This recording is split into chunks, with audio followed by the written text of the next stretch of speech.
365 대화를 위한 성경 통독 시간입니다. 9월 17일 260일차입니다.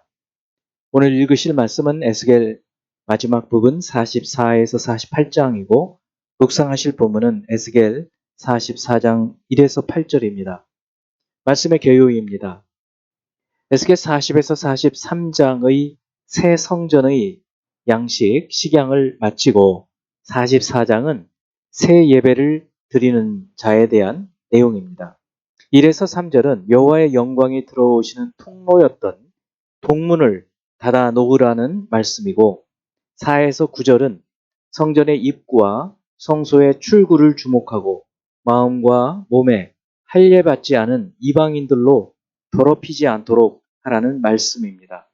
10에서 14절은 전에 우상을 섬기던 레위인들이 죄악을 담당하고 다시 회복되어 제사 드리는 일을 섬기게 되고 우상으로 이스라엘이 죄악에 넘어지게 한 제사장들도 쳐서 죄악을 담당하게 한 후 그들을 세워 성전을 지키고 섬기게 하리라는 말씀입니다. 15, 16절은 사독 자손 레위인들이 제사장 직분을 담당하게 될 것을 17에서 19절은 그들이 성전 안뜰 문에 들어와 섬길 때 입을 옷을 다루고 있습니다. 20에서 22절은 두발, 포도주, 결혼에 대한 규례이고 23에서 27절은 제사장의 직무, 28에서 31절은 제사장들의 기업과 몫에 대한 규례입니다. 45장 1에서 8절은 거룩한 구역, 성읍의 기초, 기지, 왕과 지파 백성들에게 나누어줄 땅의 설명이고 9절은 왕에게 주시는 말씀, 10에서 12절은 공정한 도량형에 대한 말씀입니다. 13에서 17절은 백성이 바칠 예물과 군주가 제사에 드릴 예물에 대한 것이고 10에서 20절은 18에서 20절은 새해 첫날과 7일에 드릴 제물과 성전 속죄에 대해서 21에서 25절은 유월절과 무교절에 드릴 제물과 초막절 제물 규례입니다. 26장 1에서 5절은 안식일과 초하루에 드려야 할 예물, 6에서 7절은 초하루에 드려야 할 예물, 8에서 12절은 군주와 백성의 출입과 명절과 성회 때의 제물과 출입에 대한 규례입니다. 13에서 15절은 아침마다 드려야 할 번제와 소제물의 규정이고 16에서 18절은 군주와 백성의 기업에 대한 규례입니다. 19에서 24절은 제사장과 백성을 위한 성전 부엌의 위치와 규모에 대한 것입니다. 47장 1에서 2절은 성전 문지방 밑에서 시작된 물에 대한 것이고 3에서 5절은 5번 천척을 측량할 때마다 수심이 높아지는 것을 다루고 6에서 12절은 생명수 강가의 나무들과 강물에 고기가 번성하고 강 좌우에 과실나무와 열매와 약 재료가 되는 잎사귀에 대한 설명입니다.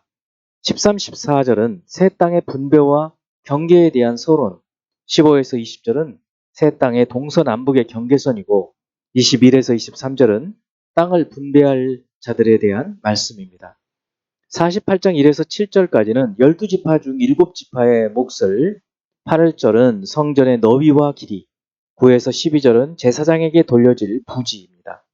13, 14절은 레위인들에게 돌아가는 땅이고 15에서 20절은 일반 성읍, 21에서 22절은 군주에게 돌려질 땅, 23에서 29절은 나머지 5지파의 몫을 다루고 30에서 34절은 12지파의 이름을 따른 성읍의 12문, 35절은 성읍의 이름을 여호와 삼마라고 말하고 있습니다. 이제 예수 그리스도를 닮아가고자 하는 우리의 목표를 향한 여행을 위해서 질문하고 대답하는 시간을 갖습니다. 첫 번째 44장 2절 여호와께서 내게 이르시되 이 문은 닫고 다시 열지 못할지니 아무도 그리로 들어오지 못할 것은 이스라엘 하나님 나 여호와가 그리로 들어왔습니다. 그러므로 닫아 둘지니라. 이 성전의 동문을 폐쇄하라고 하시는 이유는 무엇일까요?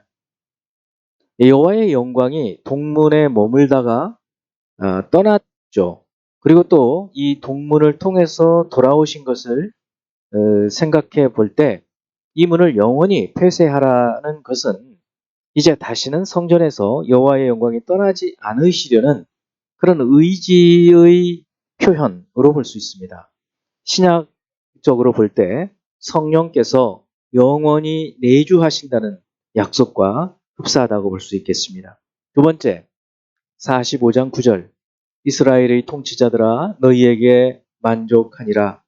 너희는 포악과 겁탈을 제거하여 버리고 정의와 공의를 행하여 내 백성에게 속여 빼앗은 것을 그칠지니라. 이 부분을 개역 개정에서는 이스라엘의 통치자들아 너희에게 만족하니라 이렇게 번역을 했고, 개역 성경은 이스라엘의 치리자들아 너희에게 족하니라. 표준 세번역은 너희 이스라엘의 통치자들아 이제는 그만하여라. 공동번역은 이스라엘의 대표들아 이제까지 너희는 실컷 해먹었다. 이렇게 번역했어요.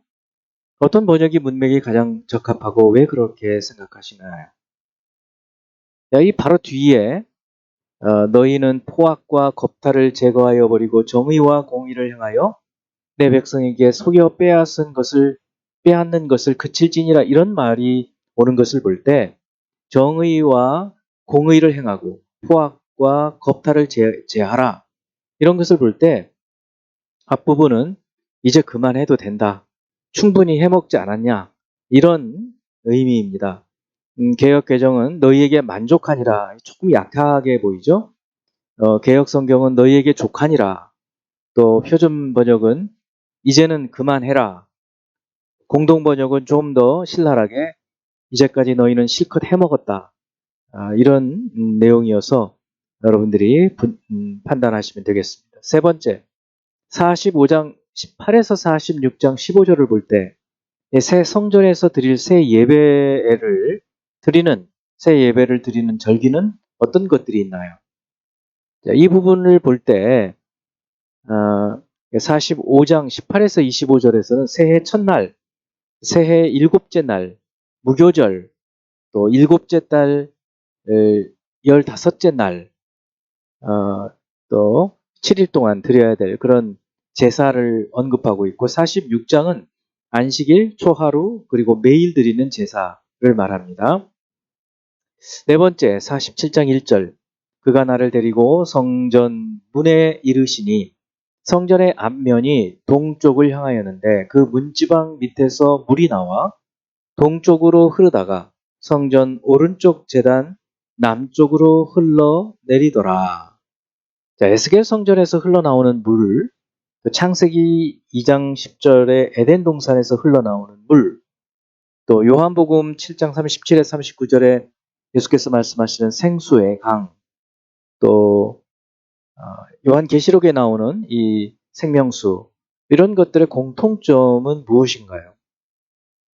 모두 하나님의 은혜로 주어지고 또 생명을 살리고 풍성하게 하는 역할을 한다고 볼 수 있겠습니다.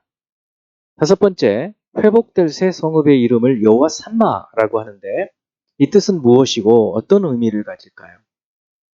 여호와 산마는 여호와께서 거기에 계신다라는 뜻으로 여호와 하나님께서 영원히 백성들과 함께 계실 것을 약속하시는 그런 것으로 볼 수 있겠습니다. 이제 한 구절의 말씀을 묵상하며 교훈으로 삼고 기도하는 시간을 갖습니다. 에스겔 47장 12절. 강 좌우 가에는 각종 먹을 과실나무가 자라서 그 잎이 시들지 아니하며 열매가 끊이지 아니하고 달마다 새 열매를 맺으리니 그 물이 성소를 통하여 나옴이라. 그 열매는 먹을 만하고 그 잎사귀는 약 재료가 되리라. 생수의 근원이 되시는 성령님, 또 예수 그리스도를 통해서 우리가 생명을 얻을 수 있고 영생을 누릴 수 있다는 것, 그리고 많은 결실을 맺을 수 있다는 것을 오늘 말씀을 통해서도 보여주십니다. 기도하겠습니다. 할렐루야. 하나님 아버지를 찬양하고 경배합니다. 우리 주 예수 그리스도의 대속의 십자가의 공로를 의지하여 우리가 구원을 받고 하나님 앞에서 하나님의 백성으로 택함을 받으며 일단 영원히 생명을 누릴 수 있는 영생을 허락하여 주심을 감사합니다.